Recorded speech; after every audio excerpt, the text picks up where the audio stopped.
Thot një njeri, si e këshillon dikë që ka kohë që gjatë nuk po mundet të zgjohet, që gjatë nuk po mundet të zgjohet për namaz sabat pavarësisht marrjes së shkaqeve, duke shtyr alarmin deri të del koha e namazit. Kjo gjendje mërzitshme. Vëllazër, nëse i merr njeri shkaqet, patjetër ka mësuar me fal namazin e sabat. Mirë po, defekti është se ti nuk je duke i marr shkaqet. Nuk ka mundësi domethënë që ti me i marr gjitha shkaqet gjithmonë, edhe prapë mos me dal gjumi me fal sabat. Ndoshta në raste shumë thralla nëse njeri ka ndaj smuj ose ndaj defekt, mirë po më thonë që kur mos me dal, domethënë mos me dal gjumi për namaz sabat, edhe pse po i merr gjitha shkaqet, kjo edhe nuk qëndron. Nuk qëndron. Andaj duhet me shiku gjendjen tane mirë, mëse ku është defekti. Shkaqet që ndërmerren dhe që përmendin ulemaj është që ti me ra me flajt herët mungi gjumë, jo me nejt natën, qysh po veprojnë a shumica njerëzve sot. Me radhë me thanë me flajt në ora 1, në ora 2, në ora 3. Pastaj mos u çudit më se tik namazi sabat, tik namazi i natës, tik namazi sabat, pse trupi nuk e ka marrë van hisën e pushimit.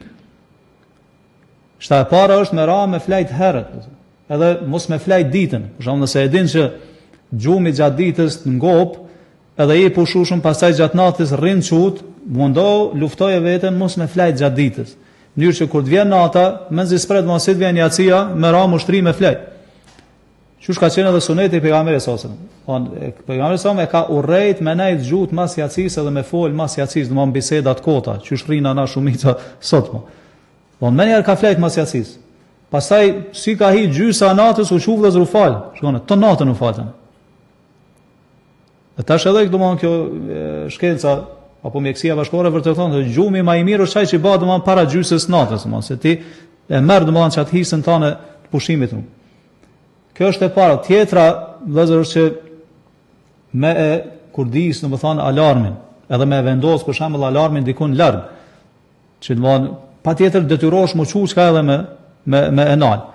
Pastaj nëse e din që as kjo s'bën punë me porosit dikon me të çu, me ta cingru telefonin apo me ardhka me të shkuën edhe me të çu ose me ta stapik fytyrën me ujë apo me ta larguj organin apo me të ngrehet ndoshta edhe pikë kravetit që ti më çu. Po ndut këto janë dhe ç'kjo është marrja e shkaqeve. Shton domon ato shkaqet praktike që ti duhet me i marr. Pastaj merri shikuv dhe zën gjendjen me Allahun subhanahu wa taala.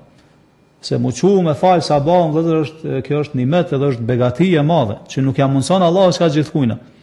Andaj shikoj mos e kina i defekt dikun në raport me Allahun subhanahu wa taala. Njeri nga një herë sprovohet për disa adhurimeve për shkak disa gjunahave që i ka në raport me Allahun subhanahu wa taala. Në evrejm të brezat e parë të islamit kur i kanë pyet, ka thënë çao me neve që s'po mundum më shumë fal natën, as më agjëru ditën nafil. Çai kanë thënë, të kanë lidh gjunahet. Gjunahet kanë lidh. Njani ka thënë po e bëj ujin gati, po flaj herët.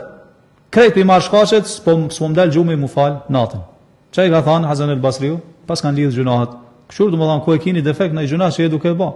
Se ka thënë mu çun kam, me qëndruan kam para Allahut, mu fal natën, kjo është nder që nuk i jep Allahu gjithkujna. Thonë duhet me merituni gjatë. Andaj edhe për këtij aspekti duhet me shikoj vëllazër, ku është defekti. Me pas kujdes, edhe me shtu istighfarin, me shtu pendimin, edhe me lut Allahun.